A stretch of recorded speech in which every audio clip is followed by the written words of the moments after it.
welcome to Shooby Dooby Doo-Up, a podcast where we talk about pop music. We're halfway through our deep dive of the UK Top 10 Singles Chart of the 27th of June 1993. I'm James Cook. And I'm Andy Robinson. It would seem only right and proper, James, before we delve into the top 5, you could either go back and listen to the one before, or we can give a quick recap. What do you reckon? Let's do it. Down 2 places to number 10, It's All the Right Places by Lisa Stansfield. Would you listen to this song for £1 million? Yes, I think I would. Down 5 to number 9, it's a former number 1, It's All That She Wants by Ace of Base. It was a hit because of a broken car stereo. Down 3 places to number 8, it's Two Princes by the Spin Doctors. A song you can recognise from the first 2 seconds of a drum roll. Up 2 places to 7, it's One Night in Heaven by M People. Turns out M People are really good. And up 5 to number 6, it's I Will Survive by Gloria Gaynor, remixed by Phil Kelsey. A cover version doesn't get rid of the original, but, you know, just listen to the original rather than this one, eh? All the songs featured can be found on our Spotify and YouTube playlists. The links are in the description. If you join our Patreon community, you can get access to our bonus tracks. Half a dozen songs that never ever made the top 10, but we feel the need to prattle on about, and it goes a little something like this. Sting, a song for any occasion. Hire Sting now for your wedding, funeral, bar mitzvah. Do you know, Sting, I'm ringing up because now and again I find this person stands a little bit too close to me. Have you got anything? Leonard Nimoy directed the highest grossing movie of 1987. What was that movie? It was The 3 Men and a Baby. Yeah. Do you know how I know that? How do you know that? Because I went on 2 separate dates on the same day and I had to see the bleeding fat film twice. Really? Yeah. Did you live in a sitcom?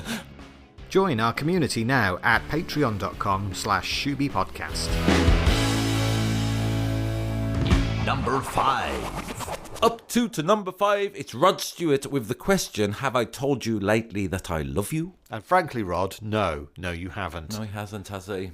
Now, I have to confess that there is something about Rod Stewart's voice, particularly later Rod Stewart, that goes right through me. It's a bit like nails down a blackboard. I mean, that sounds harsh, and it's through no fault of Rod's own, and I know he's incredibly successful and people absolutely love him, and he seems like a nice bloke, but sometimes when he's singing, I just think I just have to turn it off. I have made myself listen to this song this week. Okay. All right, then let me give you my... I'm a hero for listening to that song. In many ways, James, you are. All right, I've got a thing with Rod Stewart. I saw him at Glastonbury a few years ago, and I don't do this very often. I thought, I've had enough of this, and walked away.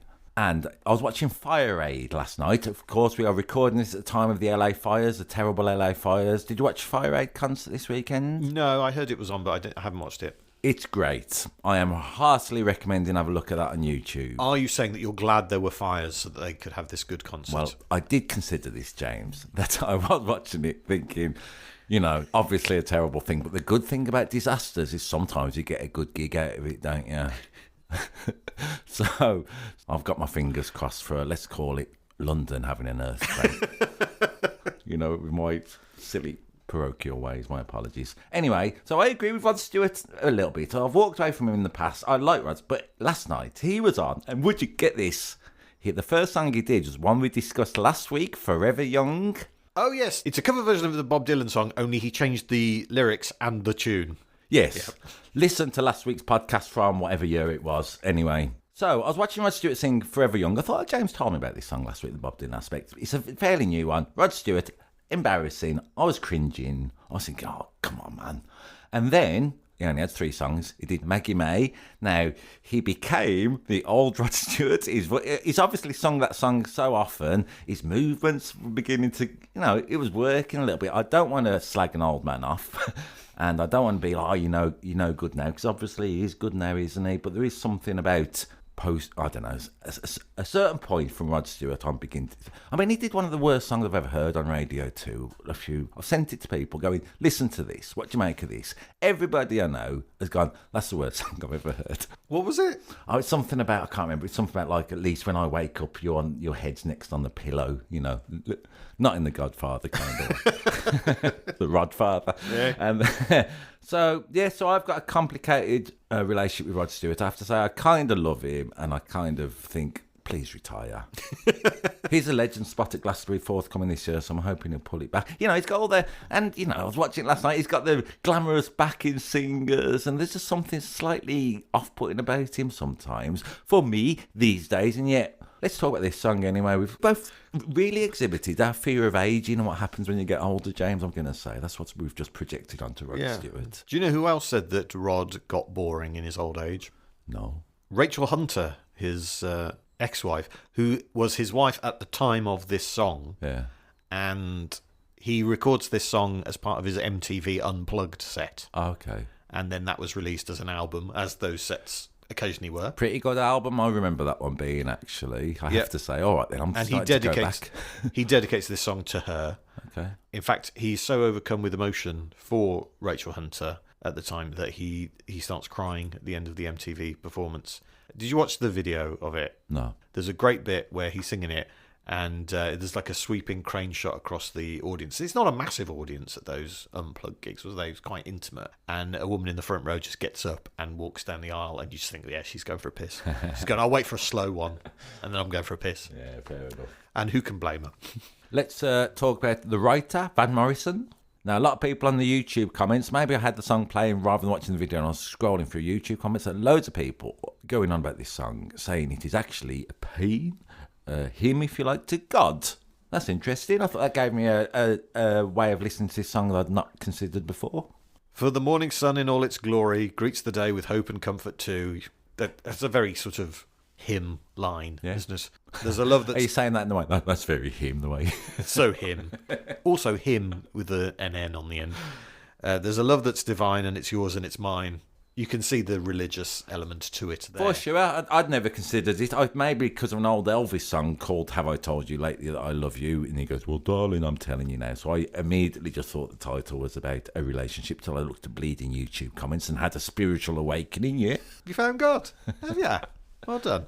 But Rod is singing it to his wife, so he's kind of saying that his wife is God. Yeah. It's a bit much for her to live up to, that's all I'm saying. There was a good bit in the Fire Aid concert last night, Jack. This blew my mind, amongst all this beauty. That old Stevie Nicks was on. I say old Stevie Nicks in the way that I would anybody. Yeah. Good old Stevie Nicks was on. Ancient Stevie Nicks.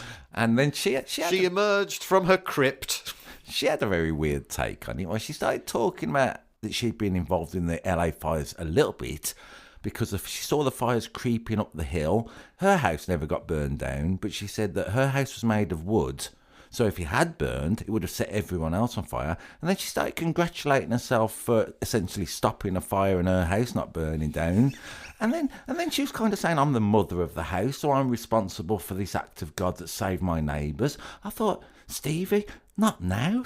Do you know what I mean? All these clips are going on, all this tragedy involved. And there's Stevie Nicks basically displaying, I'm going to say, narcissistic tendencies. My flammable house didn't cause any of this. Yeah, and so aren't I good? But this song was... And she was thanking God, just to bring it back onto God. Are they also blaming God for the fire? Well, this was the other point, wasn't it? I thought with Stevie Nicks... I suppose you blame the devil for fire, don't you? Maybe, but like implicitly, when Stevie Nicks was saying, God saved my house, I think she was saying, but God don't care about you lot, so, you know... You lot weren't in Fleetwood Mac. Yeah, be better at wearing flouncy dresses and singing mediocre, boring songs. Boo. I'm digging Fleetwood Mac. I'm digging into Fleetwood Mac. I'm not... Oh, man, I listened to Rumours the other day because someone told me to. Come on. Boring. Oh. All right, we're not talking about that. We're talking about Have I Told You Lately, the Rod Stewart version from his MTV Unplugged album. Produced by Patrick Leonard. Do you know who that is? No. He's a guy who writes a lot with Madonna, so he's got writing credits on things like a Prayer, La Isla Bonita, Who's That Girl, Cherish. And do you remember the Madonna song Dear Jessie? Yeah. Jessie is his daughter. I liked that song. Yeah. It was off the wall. It was whimsical a little bit, wasn't it, from a Madonna song? But this is a huge hit. It gets to number 5 here in the UK and in the United States as well. It clearly chimes with a lot of people. That's for sure. As does the original. The original is by Van Morrison, is one of Rory Bremner's Desert Island Discs. Cool. Wouldn't be one of my Desert Island discs. It's a beautiful song, no doubt. My friend told me a good story about Van Morrison once. He's famously grumpy, yeah? Yeah. And they said, it was around this time, I seem to remember, that he was sort of with some beauty queen, wasn't it? and I think she left him for another man. I can kind of imagine if you're a beauty queen, or basically anybody, why you would bin Van Morrison off. He's notoriously I mean, he's hard not work. classically handsome, but at least he's grumpy.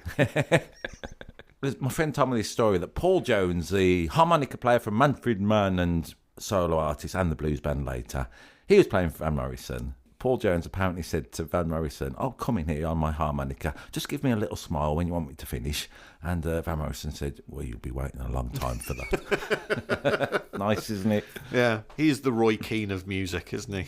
I mean, he doesn't allow alcohol to be sold at his gigs, which, winds some people up. Thinking about it in the context of this chart. Yeah. So we've started with we've had like Ace of Base and the Spin Doctors and M People who were very sort of 1993, and then we've had the very 1993 remix of I Will Survive, and then we've got It's Like Your Nan's Gone. Now put one of mine on. Yeah, a little bit, but Unplugged, as you mentioned, it comes from that. That's very 1993 as well, isn't it? Like Eric Clapton was getting back in the charts with, it has to be said, a good reworking of Layla. So if you're on Unplugged a little bit, you'd get a hit single just inherently, wouldn't you? I sort of miss Unplugged, although it did annoy me a little bit because the BBC do this. I'm always banging on about Glastonbury. So what the BBC do at Glastonbury is they see a band who's been on the weekend, especially an up-and-coming one. They've had a good weekend, let's say, a great gig. And what the BBC do is come to us and we'll let you do a little acoustic set. And I think you've got loads of film of this band being great, loads of electricity, volume, and it's an arrogance sometimes, I feel, to... we're denying a lot of, let's call it the other sonic qualities. And sometimes people value a stripped-down acoustic version more than is necessary, I think. Also, I noticed that Rod Stewart is singing through a microphone. Yeah. On this Unplugged What gig. a cheat. Cheat? What is that, wind-powered? Don't think so. You should have to yell it, Rod. Oh, you are. And they filmed it with cameras. Yeah. What do they use? Yeah. All right, then. We've done unplugged versions of this podcast, haven't we? But obviously no one will ever hear them. It's just basically us two having a chat. Yeah. We should put out an unplugged version of this podcast. It's just empty. It's completely silent. For an hour. Yeah. So it's a good one. I bet it would be our most downloaded episode. Number 4. Up 2 places to number 4, Tease Me by Shakademus and Pliers. Other tools from the tool shed who have had chart success. Do it. Who can you think of? Give me some clues. Other tools. So there's no one ever called Spanner. MC Hammer, I suppose, would be one. There's lots of hammers. There's MC. There's Jan Hammer, who did the Miami voice thing. Armand Hammer. There's also someone called Velvet Hammer. All right. We've mentioned one already. What? Because checks notes, as they say. he's not the name of the artist, but he's in the band. He plays the drums in one of the groups we've spoken about. All right, let me... You're annoying me now. Can't be Lisa Stansfield. We don't know the drummer. A little shout out to the brilliant guitar solo in that. I forgot all about it. Ace of Base. They didn't have a drummer, so to speak. Spin Doctors. What was the name of his drummer? Someone. Lawnmower. Is that what you're saying? No. M People. Who was it? Drummer and M People. Shovel. Note to listeners, I did a mime of someone digging the garden, and Andy got it straight away. Also, I thought you were actually displaying what's happening to our career. Also, someone who had a number 1 around this time that was all about how she's lying. Jimmy Nail? Jimmy Nail can't have a hammer without a nail. And I suppose, therefore, 9-inch nails. They're also one-hit wonders. Would you rather be an MC Hammer or a Jimmy Nail? Yeah. Who sang that song? I'd rather be a MC Hammer than a nail. One-hit wonders who've had chart hits: Screwdriver, Vice, Drill, Chisel, Crowbar, Daisy Chainsaw, Of course, saw them once. Lou Roll Plug, and Emily Sander. But we're not talking about them. We're talking about one. Pliers and his mate, Chakademus. Which one is which? Who's the singer and who does the rap? I don't know. Pliers is the singer, real name Everton Bonner. Chakademus does the rap, real name John Taylor.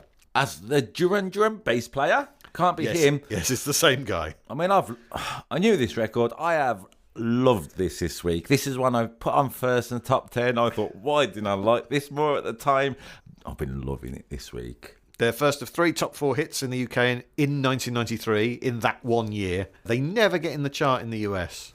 So they have no idea about Shakademus and Pliers. Once again, the Americans displaying their ignorance. Yeah. I mean, every record by Chakademus and Pliers I was kind of into at the time. I thought it was good, but like I said, I don't know idea. It's so weird, this record. You can't quite work out where the verses, what they're doing. It's one chord. It's a one chord, and that's always appealing if you can pull that off. So what are the weird bits for you? Just think the way the whole verses land, some of the words, some of the, let's call it the flow of both Chakademus and Pliers. Is it the bit where he talks about climaxing? Is that the weird bit? Go on. I can't remember it. You can't remember that bit? No, please tell me. Yeah. I mean, it would seem to be about a request for a sexual teasing rather than just pull my ears a little bit all the time. Tell me that I'm shit at football. Me gal tease me and take a look, me fancy, right from the clock until me reach climax. Yeah, nice. Nice And work. you're like, ooh. Once again, James, let's call it the more blatant aspects of sexuality in pop music have turned you into a prim and proper prude. When me reach, me will tell you if I stop. Yes. Stop now. Well, quite. That's it. No, don't touch me. NR1 from 1978 on YouTube says, I can see myself singing this while doing a mating dance. It is a kind of mating dance, Yeah. isn't it? Tease Me by Shakademus and Pliers. It's a sexy record, I think. I mean, whatever they're trying to convey about let's call it the nature of teasing, job done. Is it sexy when he goes, I will never forget the first time we kissed. It's like striking gold, catching a big fish. Do you think the woman wants to hear that? Kissing you was like catching a big fish right in the face. Well, first of all, James, you've presumed it's a woman. They are. All right. Yeah, Sorry yeah. for being heteronormative. Yeah, so actually, hoisted by your own petard, yeah? Maybe it's an interior monologue, Chakademus or something. They might not be saying it out loud to let's call it the person they have sexual attraction to. You are top of my romance list. Yeah, I like that line a Yeah. lot. I like the fact that they've got a little list of romances. Have you got a list of romances? I suppose so. I mean, obviously I'm very happy at the moment. Thanks for listening. We've talked about it before, haven't we? Caterina Valente. Do you remember that pop star from the 60s? Yep. That ghost I'm in love with. Who else would be on my list? It's between me and my psychologist, yeah? You're number 3, James, after Thanks. Katerina. I just said that to make you feel uncomfortable. Yes, you are on top of my romance list. Second to none, you defeat the favourite. She's not even the favourite on the list. Yeah. But she is at the top, but surprisingly. Do you think that's because both Chakademus and Players, let's say, have realised their, let's call it, worth in the romantic marketplace? So that although people might be ahead of whoever's top of the list, they've kind of scaled it down a bit because they think we're not going to get Caterina Valente, for instance. Maybe. They co-write the track with Pliers' brother, Joseph Bonner, and I'm not making this up. His nickname is Spanner Banner. They should get together with Dead Alcoholics with Boners. It's form a super group. Dead alcoholics with Pliers. Don't give them those. Father, or should I call you Steve? Since it's a new year, maybe we should start cooking fresh with fewer smoke alarms this time. Your cooking's improving, but I can see the stress in your eyes. Anna's mom used this Blue Apron assemble and bake thing during our playdate. Pre-chopped ingredients, over 40 grams of protein, and just one pan to clean up. She just tossed it in the oven and boom, plating like she's got followers. So go to blueapron.com, Steve. Make 2026 the year you win dinner. Blue Apron. Get $50 off your first 2 orders plus free shipping with code STIR50. Terms and conditions apply. Visit blueapron.com/terms for more. AI is transforming customer service. It's real and it works. And with Finn, we've built the #1 AI agent for customer service. We're seeing lots of cases where it's solving up to 90% of real queries for real businesses. This includes the real-world complex stuff like issuing a refund or cancelling an order. And we also see it when Finn goes up against competitors. It's top of all the performance benchmarks, top of the G2 leaderboard, and if you're not happy, we'll refund you up to $1 million, which I think says it all. Check it out for yourself at fin.ai. Number 3. Down 1 to 3. It's a former #1. It's Can't Help Falling in Love with You by UB40. That's Right. a fact. What is it? I like it. Nope. What is it No, then? Can't Help Falling in Love is the name of the original version, Yeah. which I'm sure is the one you're thinking of. The UB40 version is called brackets I Can't Help, close brackets, Falling in Love. I wonder why. They've added an I, they've added brackets, no idea why. Yeah, okay. I wish they'd added some beautiful music to it as well. Let's dig into this song. Go on. Absolutely massive, this song. It was #1 in America for 7 weeks. It was the second biggest selling single of the year in the UK, behind I'd Do Anything for Love, But I Won't Do That by Meatloaf, again with the brackets. Maybe that was the key to the success. Just put some brackets in. Bit of brackets in the title. Okay. But you're not a fan. We talked about it last week, didn't we? Was it Louisa Johnson, the X Factor winner who sang Bob Dylan's Forever Young? And I said, it doesn't really matter who sings this song, I love it, so any version is good. I kind of feel that about this UB40 version. I love the song anyway. Let's sing to that. Let's call it the keyboard sound that it starts. These are only opinions. The keyboard sound, they're not my personal taste. I find them flaccid, annoying. But that's only my personal opinion. The horns come in at the end. This is a fact. They sound shit. I love the song though, so I'm not slagging that off for sure. And I love Ali Campbell's voice. That's a good thing. I always like his voice. I can't believe you're being so critical of UB40, and we here a mere stone's throw away from their blue plaque. Tell people about the blue plaque. Well, it's not blue. It's black with red bits on it. It's a PRS plaque on the venue, the Hare and Hounds in Kings Heath, which is where UB40 did their first ever gig. I approve of UB40. I like loads and loads of their records. I saw them live back in the day. So we have to say that we like UB40 because we live in Birmingham. That's true. And 1 in 3 people in Birmingham is in UB40. That's true. Or one of the many different UB40s that have branched out from the original UB40. What so you have to be careful what you say. Yeah. Oh, it's great. I love it. What I like about it, they do that reggae bass thing of just staying pretty much on the chords. So you've got all the chords. I haven't worked this out. Don't matter. All the chords that are changing. They go whatever it's something like that, whatever it is. But the bass line is all or whatever the equivalent is. So it keeps. In a reggae style, it keeps going on, let's call it the same reggae bass line. That's appealing. I just find it a bit meh. Yeah. When you said meh. You said flaccid, which I got excited about, because that's how I feel about this song. Okay. I feel it is a fairly pedestrian cover version. And yet, massive. Yeah. Massive it was, Andy. I agree. Huge. From a movie as well. Yes, tell me about the movie. I saw it in the video. Now, I liked it in the video, James. I saw some clips from the film. Yeah. Which clips? I can't work out. There were people getting off with each other in black and white. There were. Who were they? One looked like a Baldwin. It's William Baldwin. Okay, I always get them confused. Who was the woman in it? Sharon Stone. Yeah. What film was it? It's the movie Sliver, another one of those early 90s mainstream Hollywood erotic thrillers.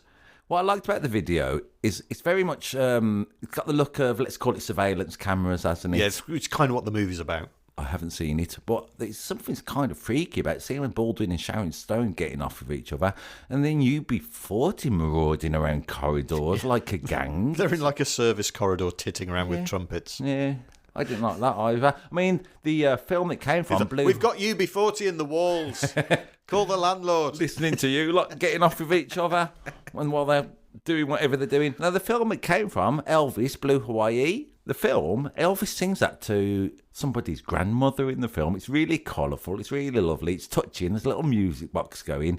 And if you're using it as a cinematic, let's call it score, very different to UB40 lurking outside your door while you're having sex in a hotel room. Well, it wasn't supposed to be on the Sliver soundtrack. UB40 were asked to record an Elvis song of their choice for the movie Honeymoon in Vegas. Okay. Have you seen that film? I have, and there was a soundtrack with loads of cover versions of Elvis. Yeah. So they did this and submitted it, but a bunch of other acts had also recorded this song, and they went with one of those instead of this. So it ends up being included on the Sliver soundtrack. And most of the band were against including the track on their album because they just thought it wasn't representative of the album. But it was Robin Campbell who persuaded them because he was like, I'm pretty sure this is going to be a huge hit.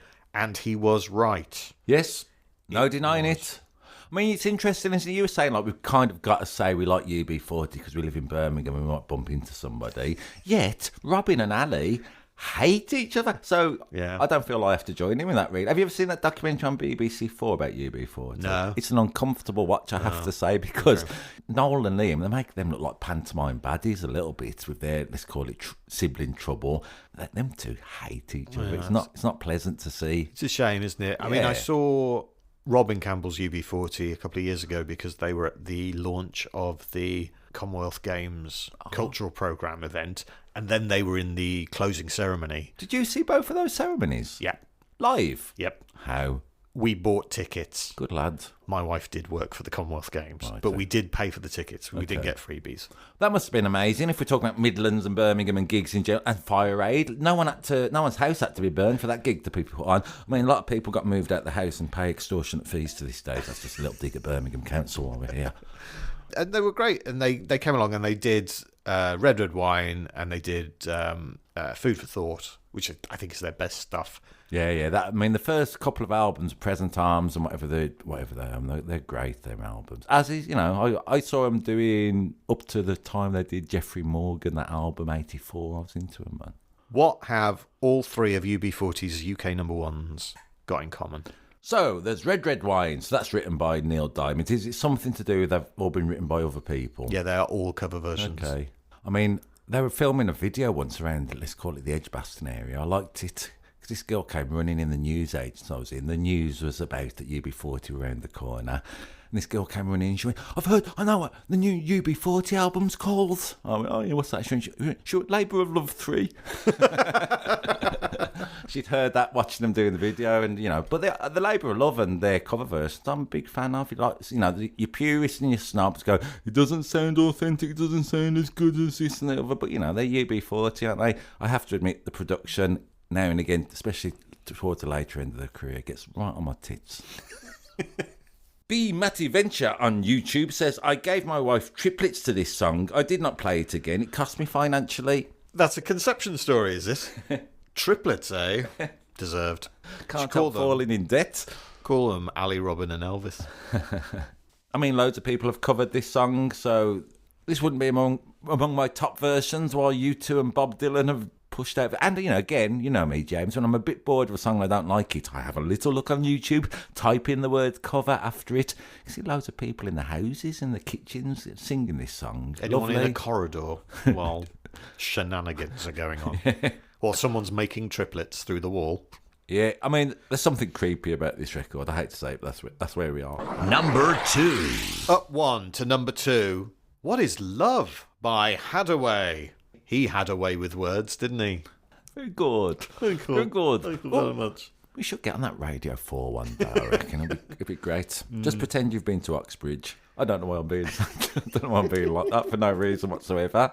Once, James, on the internet, it's in some dark and dingy corner, I did a radio show called, I don't know what it was called. It was a show, I played lots of records, I had questions in. That was the premise. Whenever I mentioned, people say, what are you up to? I say, I'm playing some records with questions in. Everyone would go, what is Love by Hadaway? It was amazing that this almost tidal wave of a go-to record that everybody knew with a question in the title. So that annoyed me at the time, and it continues to do to this day. I don't like this record at all. I didn't like it at the time, despite my, let's call it, joy of finding out this week. Repeated listening to this just annoyed me more and more. I am not into this record. Personally, I know it's much loved and loads of people like it, but it grinds my gears. Well, I was always Hadaway ambivalent, but I've actually quite enjoyed listening to this week because I've heard it with new ears and actually listened to what he's singing about. Well, I wasn't buying it. Unfortunately, I have been streaming it, so tell me all about what he is singing about. Can I do the chords? Can I talk? We'll find out. Essentially, I believe it to be A minor, C, E minor, G. I think that's pretty all the way through. I think that's pretty, that's all right. We've discussed lots of 4-chord cyclical songs before. Tell me the lyrics. It's a simple song, but it's Eurodance pop, which are usually quite upbeat.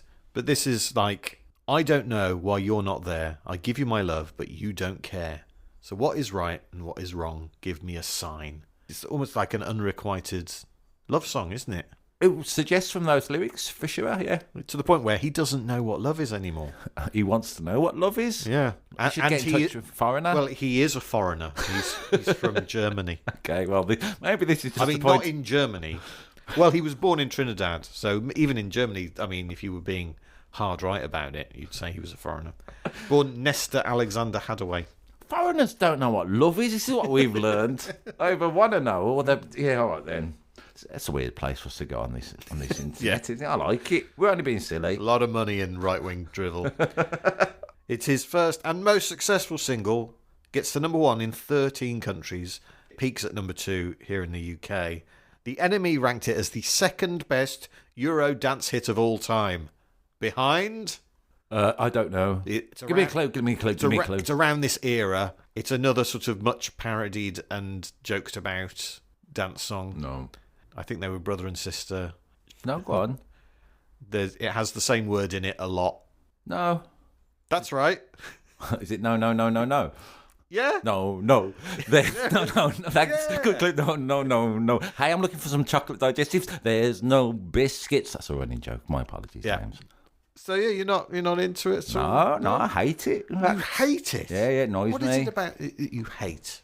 The melody, the words, the sound. What is it about the melody you don't like? I don't know. I mean, I'm being silly, aren't I? I gave it plenty of chance this week. I thought maybe I'll learn to love it this week. It does not do it for me at all. I like the notion of what is love. It makes me think about that rather than listen to the record.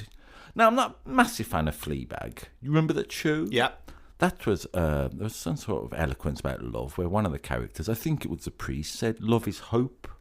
And I thought that was pretty good. That seems to be a very succinct way of putting what love is to me. However, Bergio1363 on YouTube says, love is like a bus. When the driver kicks you out, just wait for the next bus.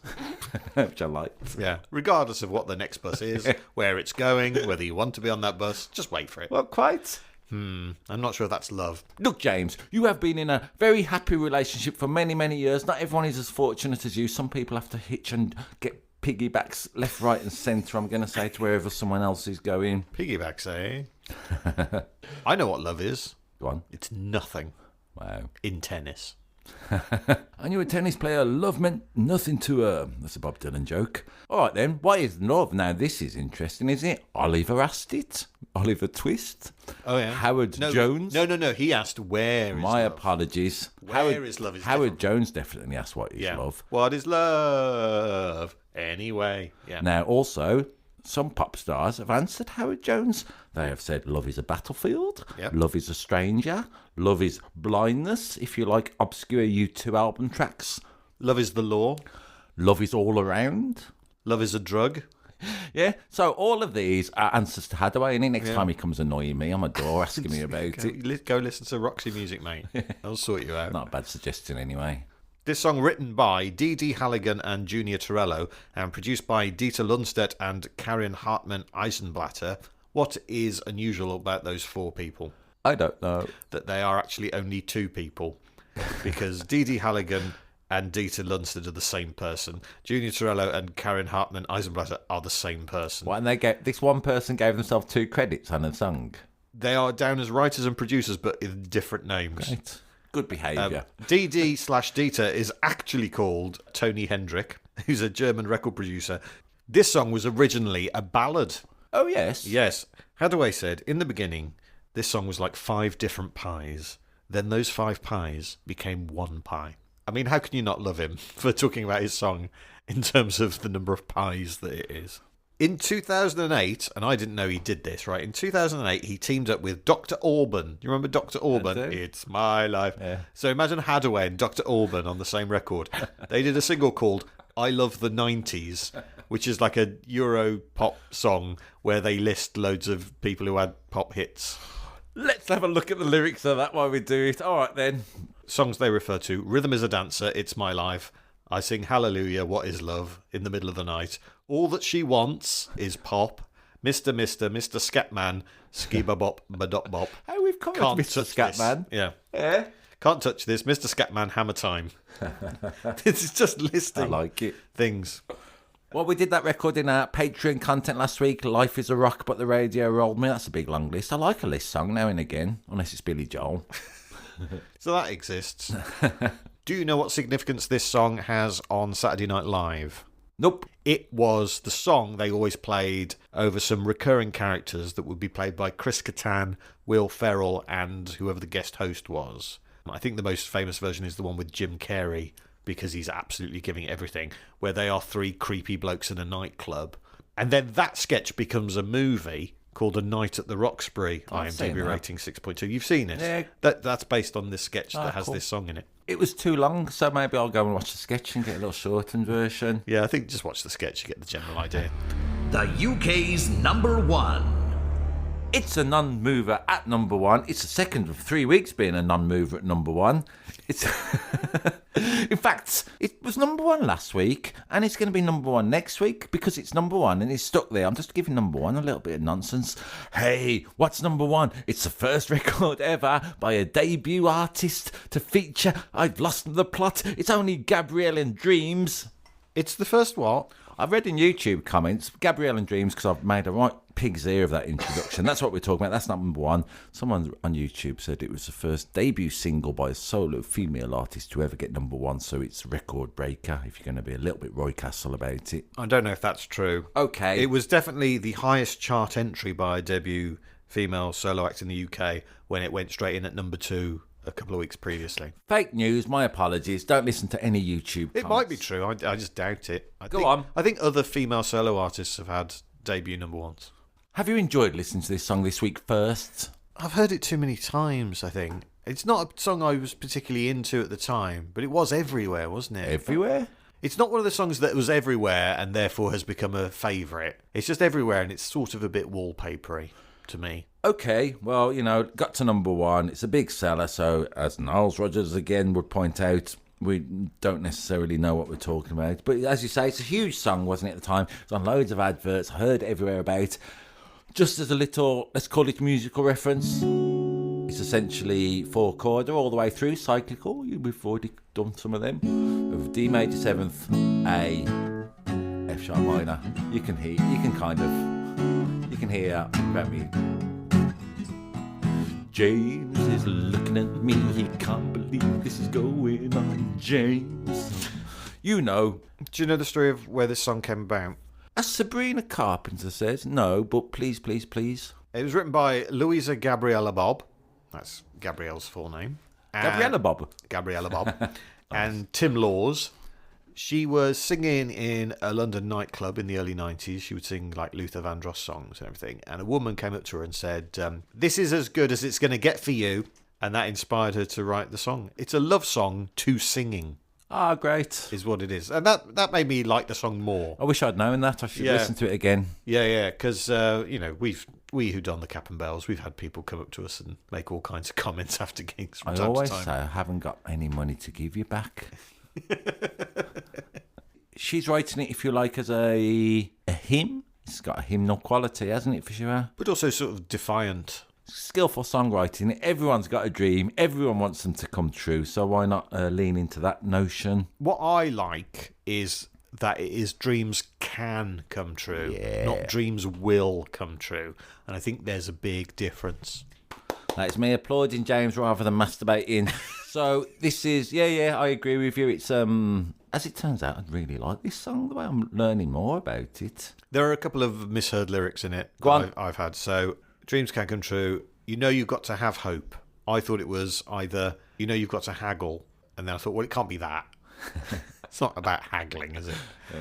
Or it could be, And then I thought maybe it's, you know you've got to hang on. But it isn't. It's, you know you've got to have hope. And there's also a line that I thought went, I'd seen you sometimes on your own and think, Christ. That sounds a good line. What is it? It isn't. It's I'd seen you sometimes on your own and in crowds. I think my version, again, is better. I don't like to do it, but I agree with you twice this week about, let's call it your genius for lyrics. Seeing someone on their own and thinking, Christ. Yeah. That's could mean anything, couldn't so it? evocative. Could mean anything as well. I mean, it could be Christ. It could be another Van Morrison situation. What dreams have you had that have come true? One was about struggling doing a music podcast in a shed, so that's all right. A tick, let's say. Yeah. Well, Most of my anxiety dreams tend to come true. I think they might be a self-fulfilling prophecy. How do you mean? I'll dream about a gig in the future that goes badly, and then I'll have a bad gig and go, as the prophecy foretold. Oh, really? That's nutty. That's a nutty way of interpreting your life. Isn't it? Yeah. So the first version of this song included a sample of what song? They couldn't clear the sample, so That's right. Let me get the chords again and just see what would fit over there. So you've got D major, A, F sharp minor, E. I mean, what does that sound like? A little bit like that Spin Doctors sing. That should be millions of things, but maybe it's not. Email us in, blah, blah. I don't know what fits over that. Fast Car by Tracy Chapman. Fast car. I got a ticket car. Nice. Yeah. Okay, what? They sampled a bit of what? They put the guitar hook from Fast Car. Yeah. It had to be removed for copyright reasons. I would like to hear that. Well, you're not allowed because it's illegal. I know. Victor Trim, who produced that demo. Illegal. Imagine that. We live in a world where someone putting a bit of music over, I suppose releasing it and copyright is another thing. Well, it's just in breach of copyright. Illegal might be a bit melodramatic. What are you doing? I'm playing this and seeing if we get any police coming around while this is happening with some matter of terrible, terrible things we've done, James. Haven't we? Pinching this. I'm going to claim this is but this is what I think. It's going to be very hard for us, James, when we say we're not breaching copyright, because we have just said this is a song we're talking about. Yeah. This is the thing. Yeah. So I like this one because it goes 1, 2, princes live before you. That's what I am now. And the other one goes, dreams can come true. The grand baby and I'm with you. Yeah, they can't touch us for those. We're all right. Yeah. Whoever they are. Victor Trim, who produced the demo. Good name for a record producer, isn't it? He took Gabrielle to court claiming that she signed over the songwriting credit to him, but crucially, she didn't. So he got thrown out. Right. Do you know which movie this features in? Nope. It's the 1999 Muppets. movie. It's always the Muppets. It's not the Muppets, actually. It's in the 1999 movie Magnolia. Oh, yeah. IMDb rating 8.0. It's the character that William H. Macy plays it in his car all the time when he's driving around. I don't remember that. I usually like a car scene as well. Yeah, it's used in the movie as a metaphor for delusion. Okay. Gabrielle, she goes on to have loads of hits, doesn't she? And knocks around for ages. Yeah, man. And her boyfriend, Tony Anonu, I think it's pronounced. What? Tony, I know you. Shut up. That's all right. That's his name. It's good, isn't it? I know you. Anoniou. Yeah. Anon-iou. Anyway, he dumped her in April 1995, the day after she gave birth to their son. Ooh. And you're thinking, what a charmer. That's probably the worst thing he's ever done. Nope. He was subsequently arrested and convicted of decapitating his stepfather with a sword. Gabrielle said, I always choose the wrong men. Putting it lightly, isn't it? Yeah. Why do I keep attracting men who've got swords? Maybe it's because she wore an eye patch. I'm just bringing that in. That was always unusual about Gabrielle, wasn't it? I like the fact she had that eye patch. It was so stylish, looked so good. I don't know why. I don't know if it was cosmetic or actually medical, let's say. No, it was medical. She has an eye condition, which it's basically like a droopy eye thing. So she would always have an eye patch, and then she sort of grew her hair over it. And in the if you watch the video, the lighting is such that you never see that side of her face. I thought it looked great. I always thought it looked great, that eye patch. Did she have a dream where her boyfriend decapitated his stepfather, and that's the dream that came true? It's a bit dark, isn't it? I like it. I like it when you go, look, you do it very rarely, so it's all right now and again. No, everyone knows we're only joking, James, apart from maybe Mr. I Know You. Not only are we going to get visited by the copyright police, Mr. I Know You is going to come around with a big sword and terrorise us. He might be out by now. It was 30 years ago. If he's in, he's a real arsehole. If he's out, then life is complicated and people are complex. Don't come and get us, Mr. I Own You. Seems a shame to finish that. It's a great record. I love it. So there you have it. The 27th of June, 1993. Which was your favourite? Do you know, for me personally, I'm going to say this top 10 really fell off the edge of the cliff during the last three songs. You know, UB40 and whoever it was, Gabrielle and Hadway, certainly I wasn't buying. But undoubtedly, the joy for me this week, amongst several, is Chakademus and Spanner.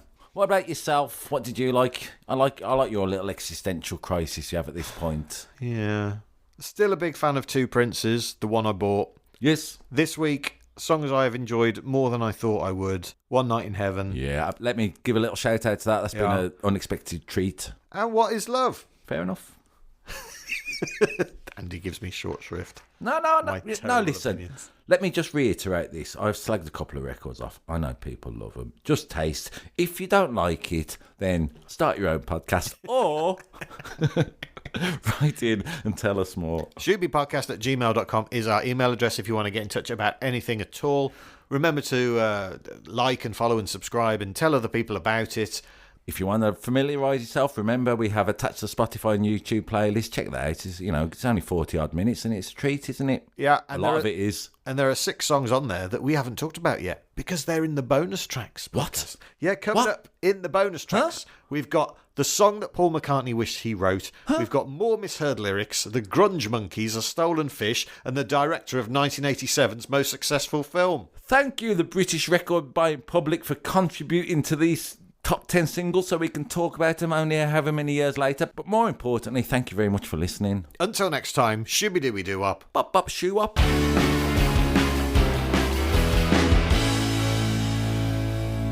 Do you think you've ever inspired a song? You inspired a song once. Maybe you should play that old clip. Maybe now's the time to play it. James, do you remember? Yeah, when I had to go and take a phone call and used to sat in here on the mic and recorded a song about me. Yeah. Did you like it? Yeah, I loved it. Thanks. Have you kept it? Yes. Is it beautiful? Okay. Did I accuse you of having gambling problems? I seem to remember. Something like that. Hey, that's a bit for the end.